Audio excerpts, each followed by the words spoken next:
Salam planter Indonesia. Assalamualaikum warahmatullahi wabarakatuh. Di sore hari yang berbahagia ini, The Brondol ingin menjawab dan menerangkan sebuah pertanyaan dari sahabat The Brondol. Pak Pendi, kasih tips dong supaya kita membeli lahan kelapa sawit sebagai pemula ini tidak rugi ke depannya. Maka ada beberapa poin yang harus kita bahas. Yang pertama adalah mengenai legalitas, Mas. Karena bahwa di dalam kita berbudidaya kelapa sawit, legalitas akan memegang peranan sangat penting demi ketentraman kita memiliki lahannya. Tanpa legalitas yang jelas, maka akan menimbulkan masalah-masalah ke depannya. Maka di dalam legalitas ini memiliki prinsip clear and clean supaya pembelian kita pada hari ini men-take over lahan yang kita beli pada hari ini tidak akan bermasalah di kemudian harinya. Maka kita harus memahami yang namanya legalitas dari perkebunan itu sendiri. Kebun yang kita beli apakah memiliki surat menyurat atau legalitasnya, apakah dia sertifikat atau SHM, apakah dia SKGR, atau yang selanjutnya adalah surat dari desa. Ketika surat ini salah satu dari ketiga surat ini kita miliki, maka kita akan mencoba melakukan cross check kebenaran dari surat menyurat ini. Karena bahwa kita pasti tidak ingin bahwa ketika kita membeli lahan kelapa sawit kemudian hari terjadi sengketa oleh beberapa pihak akan menjadi masalah yang besar itu. Karena seberapapun besar produksinya, kalau masalahnya banyak ya percuma. Setelah suratnya kita dapatkan, maka kita cross check apakah dia surat ke desa sebagai surat desanya, apakah dia nanti ke kecamatan sebagai SKGR dari atau surat camatnya. Kalau SHM bagus, kita ke BPN melihat legalitasnya seperti apa. Dan yang tidak boleh terlupa adalah kita juga harus bertanya kepada peringgan atau kepada orang yang berbatasan dengan lahan yang akan kita beli itu, supaya untuk memastikan apakah lahan itu adalah clear and clean secara legalitas, supaya tidak menimbulkan masalah di kemudian hari.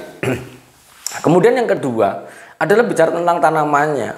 Tips bicara tentang tanamannya bagi seorang pemula, maka ketika kita membeli lahan kelapa sawit, keinginan kita mau seperti apa? Apakah kita membeli lahan tua rusak yang kita berharap mau kita replanting, kita ganti yang baru, atau kita membeli lahan kelapa sawit yang akan diteruskan di dalam budidayanya? Maka ini akan menjadi konsep yang berbeda.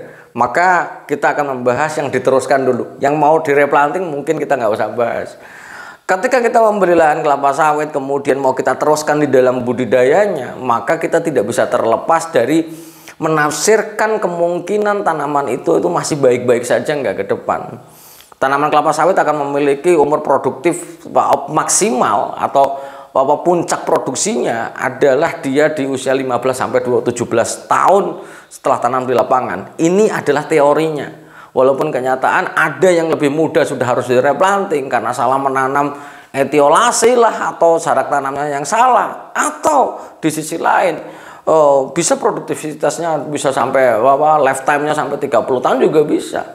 Namun ketika tanaman yang mau kita beli sudah sampai di 12 meteran, tanamannya banyak mengering dan sebagainya, batang mengecil. Ya kalau kita mau teruskan produksinya puncaknya kapan? Sudah lewat. Kemungkinan udah lewat, maka ya seberapapun banyak yang kita berikan akan memberikan hasil yang tidak optimal.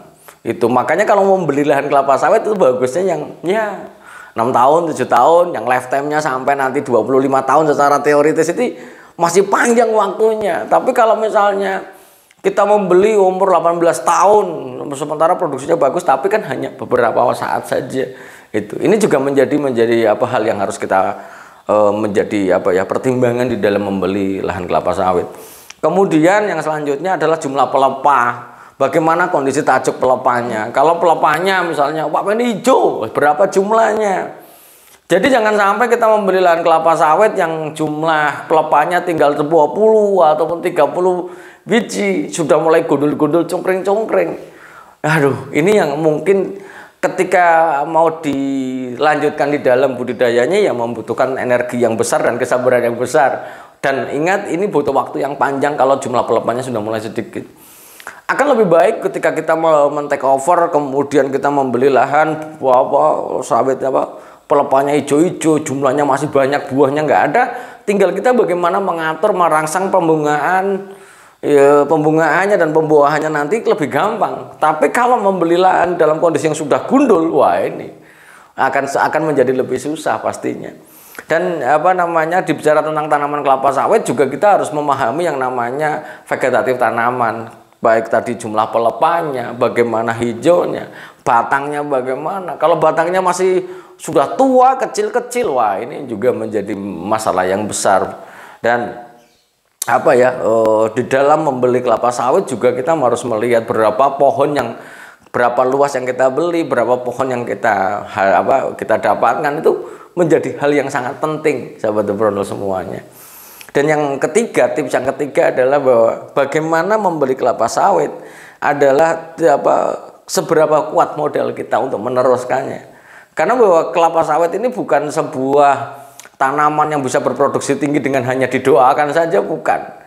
Tapi bahwa kelapa sawit ini bisa berproduksi tinggi dengan memberikan input ataupun masukan dalam bentuk pupuk dan air dalam jumlah yang cukup banyak untuk bisa menghasilkan sebuah produksi yang optimum ke depannya. Ketika kita ngomongin input, maka kita harus lihat dulu biayanya. Jadi sahabat The Brondol semuanya yang mau membeli lahan kelapa sawit adalah kita tidak bisa berharap membeli 2 hektar nanti kita pupuknya adalah dari buah yang ada hari ini. Ya kalau buahnya bagus, kalau buahnya jelek, ini akan menjadi lebih lamban. Maka membeli lahan kelapa sawit juga harus punya modal lanjutan untuk melanjutkan perjuangan yang sudah terjadi waktu lalu di dalam tanaman kelapa sawit kita. Jadi pupuknya harus tetap jalan. Jangan kita mengandalkan panen kemudian untuk membeli pupuk hari ini juga.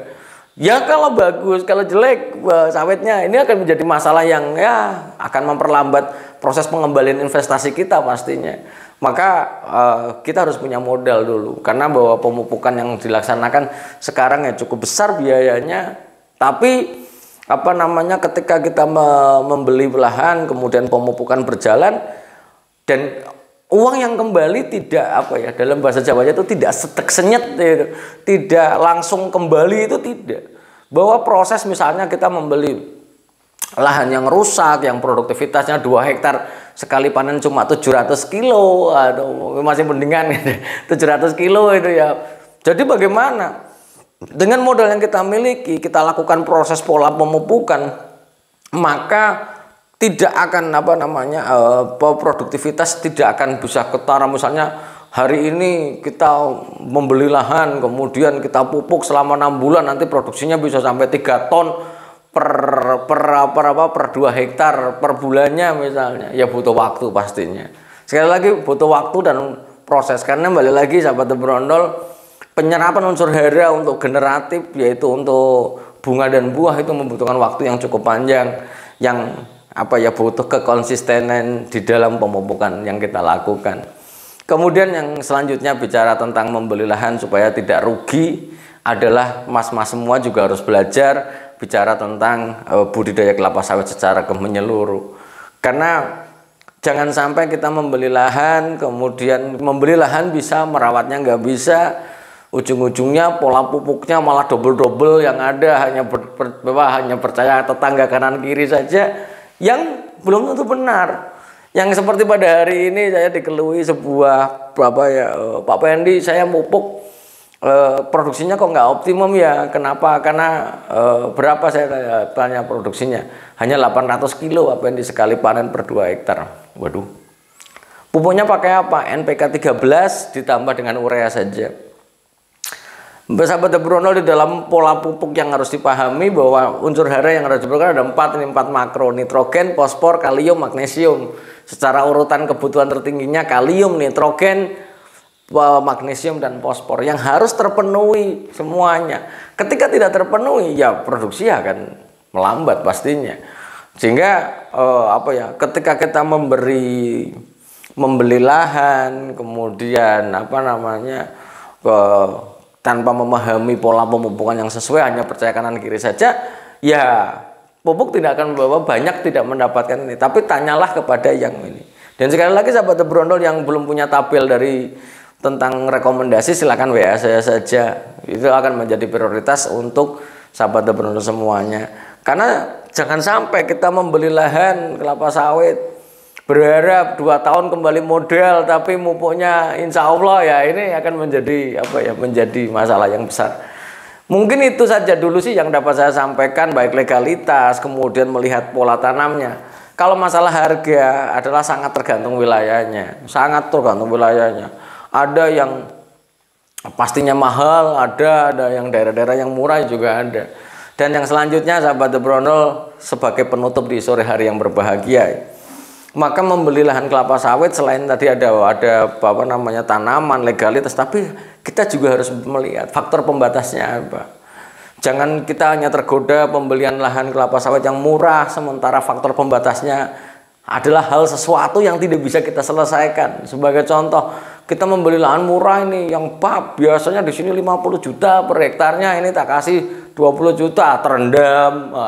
Sementara kita nggak punya modal untuk gali paritnya atau bikin tapak timbun atau stacking bangkit dan sebagainya. Ini juga akan menjadi masalah bagi kita berinvestasi karena kita berharap investasi kelapa sawit yang kita berikan pada hari ini akan segera kembali kepada kita di dalam memberikan pendapatan dari lahan yang kita miliki. Mungkin itu saja dulu sih yang dapat saya sampaikan.